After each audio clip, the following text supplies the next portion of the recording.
We're transitioning to our next speaker, and you will hear more from Daniel in the afternoon, so more German accents for you too coming up. But I want to introduce to you Michela Ledwidge. Michela is one of those people who are living on that, in that world that transitions business, creative arts, and technology. It's a real visionary and a creative person who does incredible things with technology. She's the founder of MOD, an agency that specializes in real-time and virtual production. So as a digital storytelling pioneer, Michela has almost 30 years experiences in creating interactive, immersive experiences. She's one of those people who actually bring the metaverse idea to life, right? Not disembodied things floating around pretending to having meetings, but doing actual creative stuff in the metaverse. So I want to, where is she? There she is. Come up on stage and tell us all about it. Thank you so much. Great. Hi, everyone. Oh dear, this has been fun. Hey, and I'm really glad I didn't include any stats in my presentation. And I should say that when I was invited to come up and say a few words on the metaverse, I just went, oh, no, I cannot, in all good faith, put a title. So I asked if I could write the title, because the moment that term comes up, are we talking about expectation management for this abstract concept? Are we talking about moving the current state along? A term that, if you've never heard this term before, comes from a science fiction book to describe a dystopia. Genevieve talked a lot about today about the framing of things, and it feels quite incorrect as a technologist, as an artist, to frame things from a dystopian perspective as you start the conversation. I think it's a failure of imagination. So, and Facebook doesn't need any more publicity. So what are we talking about here? Well, this may be a disappointment, but I'm not going to talk about blockchain at all. I'm going to start with a framing that came to me after having a week off last week, when I went up to a little town called Wauchope up near Port Macquarie and spent a few days selling raffle tickets to a town-wide takeover of the Quilting Society.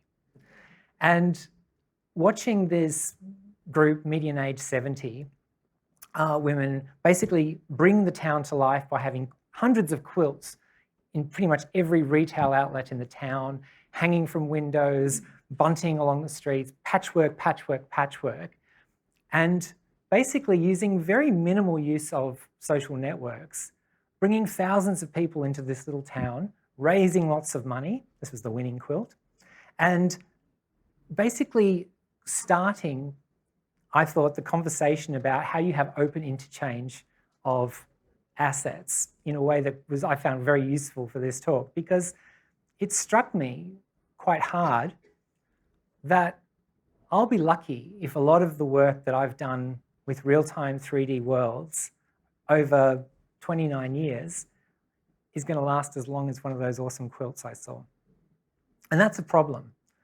So what I wanted to do today was not evangelize anything around real-time 3D virtual worlds. So by virtual worlds, I'm going to limit this conversation to talking about 3D, real-time 3D environments, the kind of game environments that Simon so eloquently talked about. But there is one point that I did want to challenge him on, and I thought I'd wait till I had the microphone, which is that this concept of metaverse doesn't work if there's multiples, all right? This utopian concept that people are babbling on about is about there being open interchange, being transferal through everything, which is hard, potentially impossible. So I thought, rather than talking about why you should engage with this stuff, I wanted to just mention one stat. I'm inspired to use a number, thank you very much, 54. So I'm pretty confident that the virtual reality world age virtual reality at 54.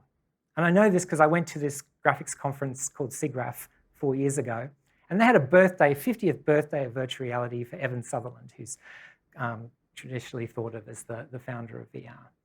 Okay, so regardless of what you think about it, whether you are planning or not planning to have a virtual meeting, and whether or not your future virtual world building or inhabiting has anything at all to do with virtual reality. It could be augmented reality, new forms, it could be sonic-based sound, no graphics at all. For 54 years, people like me have been working in this space, building stuff.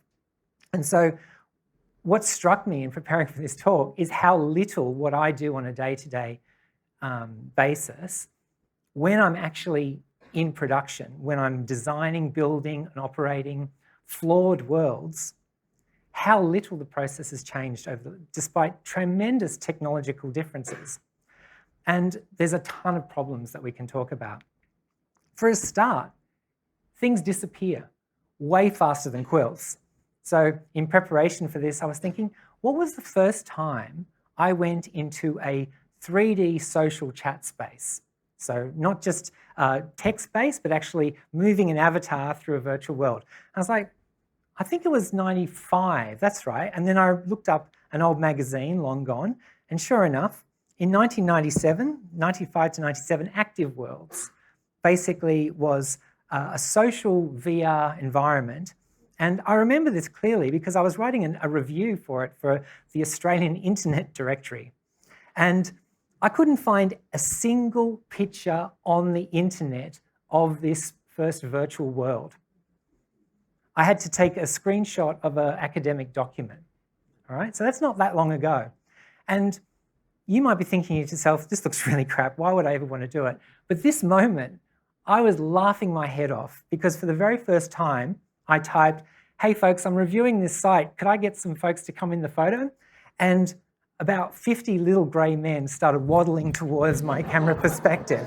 So just imagine, this is literally a photocopy from my article. I rang around and none of the publishers or editors had the actual magazine in colour to show you. But this was great. And I think there's a real danger, and I'll return to this with a little bibliography at the end. There's a real danger listening to all this gumph and going, oh yeah, it looks pretty strange as a screenshot or a verbal presentation. It's actually quite hard to communicate some of this stuff without diving into. And that's a trap and a curse, but also the joy of my career, because for nearly 30 years, I've been specializing in immersive interactive systems design. And my dream is that my interactive experiences, I used to call them interactive films. Nowadays, you could say they're more like narrative games. This is me on stage in 2001, basically performing an interactive 5-minute film. This is my character. I can't play it today without pulling up a real-time 3D engine that probably no one's heard of, but was invented in Bondi Junction, B3D Studio Pro. For a brief moment in time, this company thought they were going to take over Hollywood with 3D interactive movies. And we don't hear about this stuff, but teams of writers and producers created content with this technology that is now lost. And we're talking about the 90s, it's not that long ago. And it's not just startups and indies. I represent an indie studio here today. B3D was a very well-funded, floated on the NASDAQ, spent millions and millions of dollars over 5 years trying to sell this model. But it's not just the smaller players. On the right screen, I was presenting alongside another little company that had spent $60 million on their real-time live demo, which was the virtual world Toontown. And Toontown is in the books as being a really successful virtual world experiment, but the economics didn't work for Disney. So I think there's some real fundamental basic questions that we haven't got answers to about how these things are sustainable.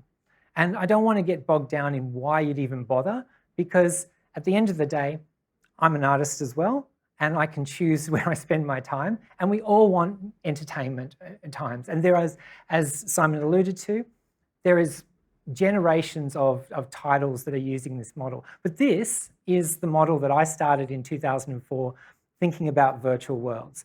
I really wanted to see if there was a way that, in the same way that game modding allows fans of a game world to basically rip apart and reassemble and extend certain games, if there was a way to apply that to film and television.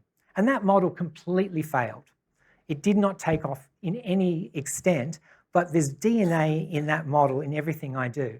Because at the heart, what I'm excited about is this open interchange idea, that if assets are created, it's possible to share them. You may choose not to share, but technically and creatively, there are folks out there who see some benefits in doing that. And so my career at this point kind of shifted to building tools. And today, for those who want to make assets open and interchangeable, there are plenty of options. But funny enough, one of the options we're not recommending is anything to do with this Web3 you've heard about. And the confluence of talking about metaverse and Web3 has become quite problematic. Because as you see as I go through this, everything I'm talking about exists outside of blockchain technologies. So that was the story world that I've still been working on decades later. But what's been really interesting in the generation since then is that we've seen the arrival of very high performance game engines like Unreal and Unity that allow a new paradigm to exist. This is actually a project we did for Yahoo a year ago. So yes, Yahoo is still around. And this was the first time that we built a 3D multi-user virtual world experience for a concept proof of concept. Yes, Australians like proof of concepts and Americans do too. But in this instance, every concert goer, their view was actually coming from an Unreal Engine instance in the cloud. And I thought this was genuinely a new phase in the building of virtual worlds, because no longer are we relying on your personal device, the device through which you have the experience, to have all the processing power you need for the high-end experience. So you could say, you know, Simon and I could debate about virtual team meetings, which we probably do about 3 a year. And I tend to, if I need to show scale, for example, I might jump in and draw with a laser pointer on a cityscape or a building or an asset. But what was fascinating about this is that the technology now exists for me as a director to call up the equivalent of what is going to be produced in post-production on a film or TV show on a shitty little device like this, and see essentially what the result's going to look in post-production through a virtual window. And that process is just ironing itself out at the moment. One thing we realized like a couple of years ago is that in a way that startups are told, focus on one thing, you know, you've just got to focus, refine, refine, refine, that there was an opportunity to stop thinking about virtual world building in terms of you've got to build the whole environment. It's about building the landscape, building the story universe. There's gonna, if this area is going to evolve, we might need better hammers. We might need a better wrench. We might need a better glass. And so we spent 4 years looking at how data management worked. Sorry, I just turned this off. Looking at how traditional data tools were potentially not communicating everything they could, and built a kind of a Minority Report meets Four Corners type system that lets people pull from online databases, but with haptics, with the feel, to be able to swipe data and to look at relationships between information. And we put out a pilot last year which looked at where the money comes from in Australia that funds anti-LGBTQI groups. And from that, what was really interesting is we got all of this information about what kind of data sets people would potentially be interested in having a really tactile experience with. And what it's led to is we're actually now working with the organisation that manages the internet for Asia Pacific, building an internet fraud analysis tool. So you imagine the analysts that use that kind of system that I showed you before might have millions of records, and if there's wide-scale hacking in a part of the network, how do they actually understand what's going on the internet itself, if you like, under the hood? And so they've commissioned us to adapt this model so that the analysts can explore the benefits in VR. Now, I'm sitting on the fence with all of this because from my perspective, I don't put on a headset, I don't live in a VR headset. And what I'm seeing is, and this shot was using a latest iPhone, there's increasingly, we're going to see ways of embedding these kind of real-time virtual experiences through glasses, through the phone you're carrying. And yes, proof of concepts start the ball rolling, but what we've seen over the last couple of years is that you can quite confidently say that in the next 10 years or so, I will finally be able to move away from PowerPoint and actually throw out my data in front of you. We do that on occasion, but it's still clunky. But the vision that I'm really focused on for the next 6 months at least is that it's become almost trivial to build a virtual world of a couple of data points, to have the 5, the 10 most important slides that you want to show floating in space. And why would you bother doing that? The academic research shows there's not much point in putting complex 3D information, data visualization on a 2-dimensional screen. But our rudimentary and slow, we're not an academic institution, our research has shown that there is some interest in the ability to establish your own connections in virtual space. And combining that with the increasing ability to work with characters, because at the end of the day, when we talk about virtual worlds, they mean absolutely nothing without the people that are using them. The ability now for people to create characters more and more efficiently has only been sped up by COVID. This was the most satisfying project of the COVID era. Harry Shearer, the comedian you may have heard of, I knew him as the bass player in Spinal Tap, but you might think of him from The Simpsons, puts out a comedy album every couple of years, and he was all set to play the Sydney Opera House when the borders started to close. So he rushed back home to LA, and a few months later, I'm directing his music videos from our studio in Haymarket. He's wearing his mocap suit, but the virtual world is the Oval Office. And he produced 26 tracks, or 16 tracks, and 3 of those tracks had music videos. And this kind of collaboration with a creative and a small team was really satisfying, because we're not just exploring like one particular, this is a screenshot from one of the videos. The end result ended up having a deep fake treatment over the top. So what you're looking at here is actually beyond what is capable to do with a real-time 3D game engine at the moment, but it's coming fast.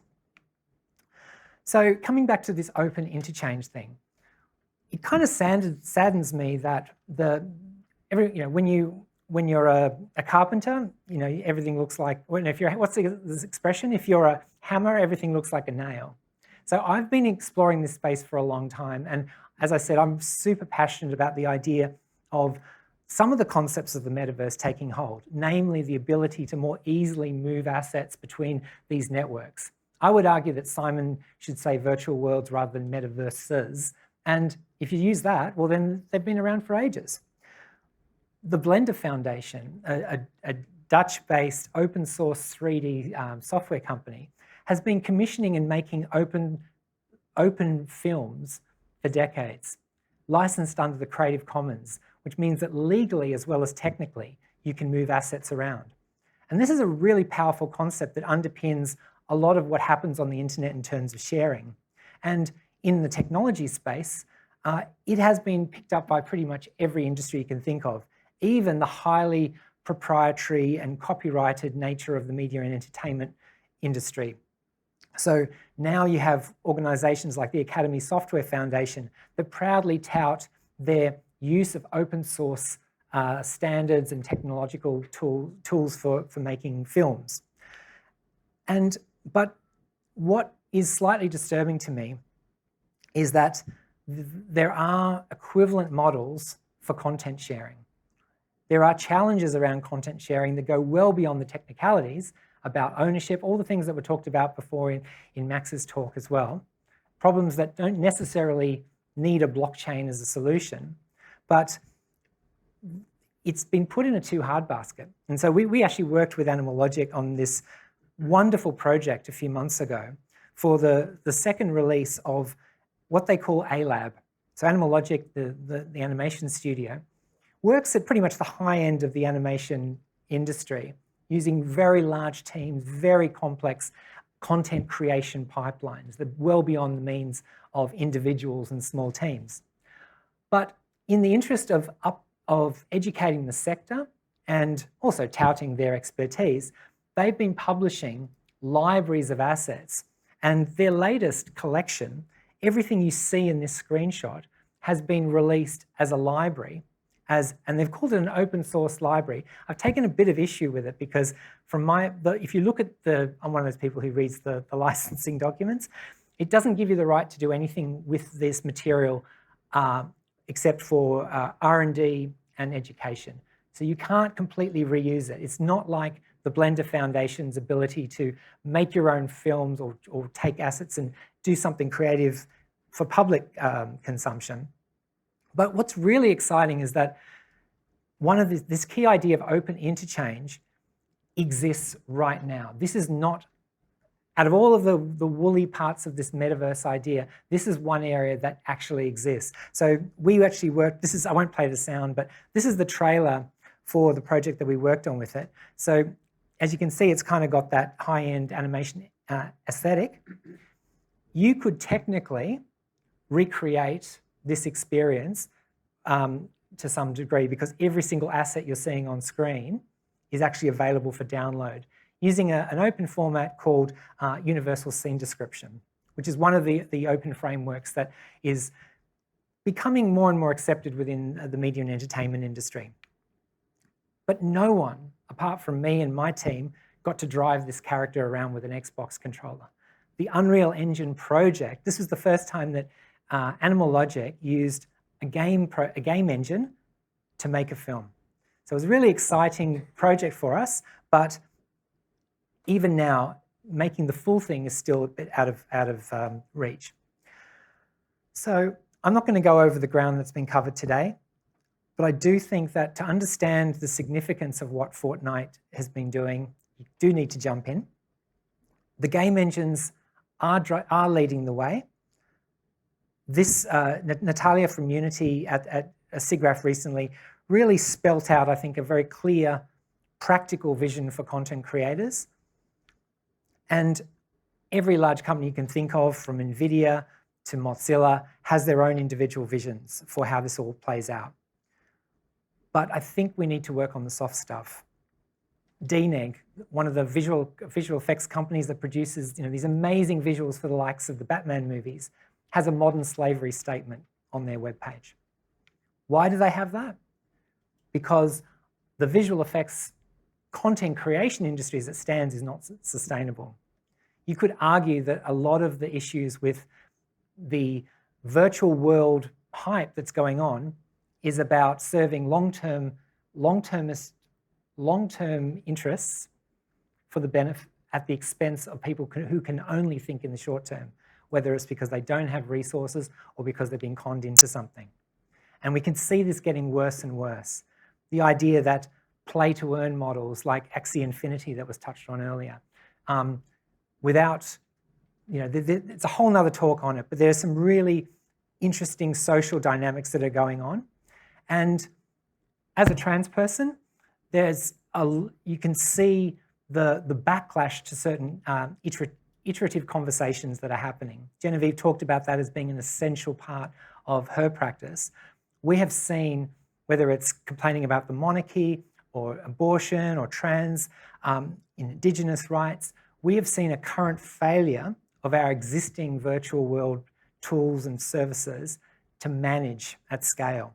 So I'm really excited about how this all can scale, but I also think we should put more attention onto the hyper-localized successes, the hyper-localized dimensions, and that can include your businesses.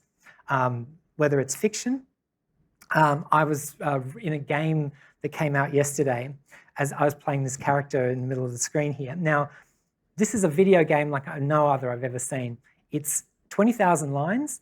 The entire game is a virtual world simulation of 3 days in an Australian nursing home floating above coastal Victoria in 1978.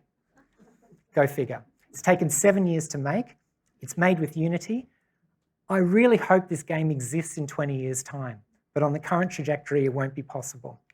So thank you for your attention.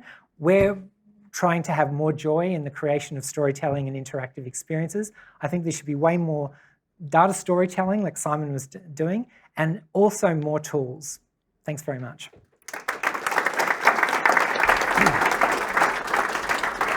Thank you.